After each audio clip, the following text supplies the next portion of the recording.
Hello, children. Today we are going to read a story from NCRT Class 5 English textbook, Unit 6. The name of the story is The Talkative Barber. Long, long ago, a sultan whose name was Shahryar ruled over a large kingdom. His queen was a good storyteller. Each night she would tell a story to the king. She narrated ancient Persian and Arabic folk stories. This is one of the stories from the Arabian Nights.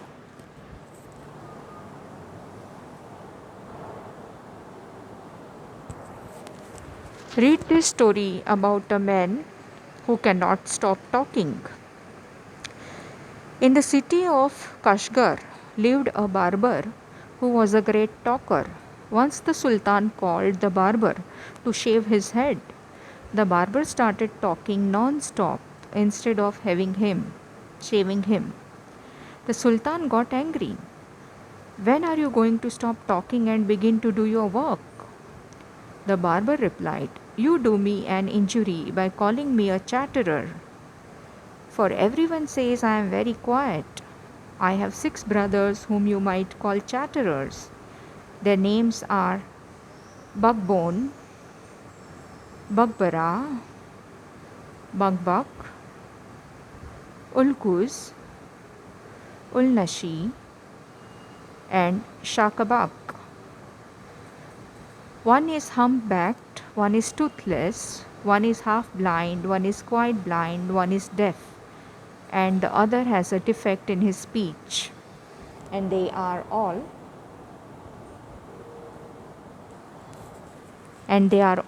great talkers. But I am the youngest of my family, and I am very quiet and sparing with words.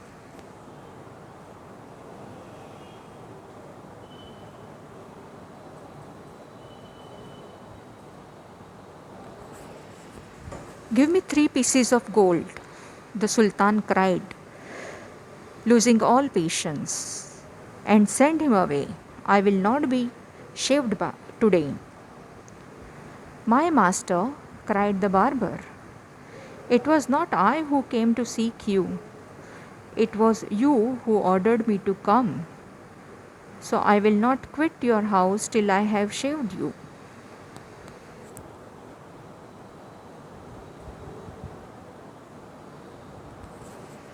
He then began narrating another story which lasted half an hour. Stop making your fine speeches and let me go quickly. I have an affair of the greatest importance. I have to go out at noon, said the Sultan.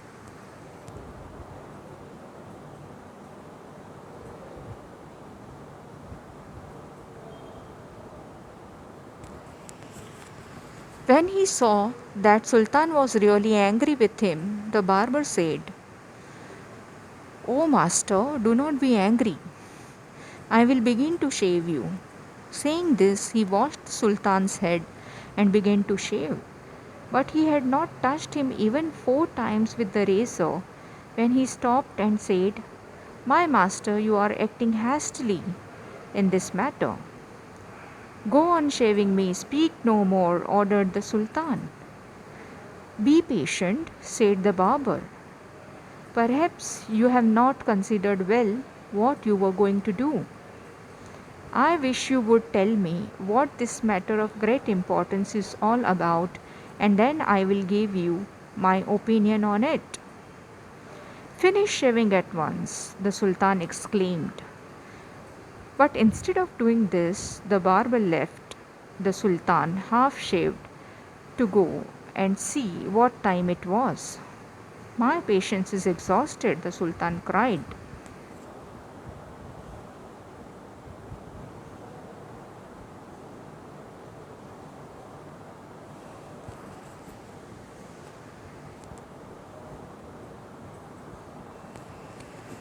Be calm, my master, and you shall be shaved in a moment, said the barber.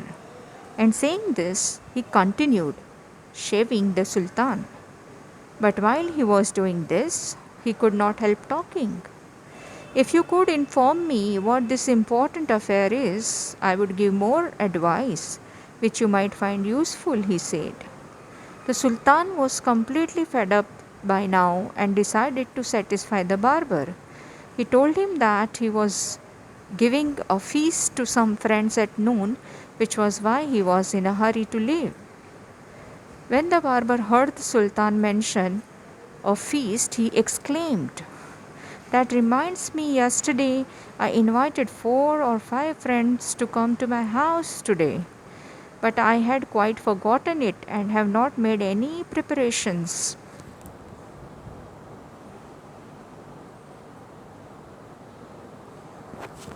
for them." The Sultan, who was at the mercy of the barber, was ready to do anything to be rid of him. "Be quick and finish your work," the Sultan replied, "and you shall have all the food that has been prepared for me today. Please show me the food so that I may judge if it is enough for my 5 friends." "I have enough food for you," Sultan exclaimed. But he ordered that all the food prepared for his feast be brought in. The barber looked over the food and said, "This is very good, but I shall want some fruit for the dessert also." The Sultan, in desperation, since his head was half shaved, ordered that the fruits should also be brought in.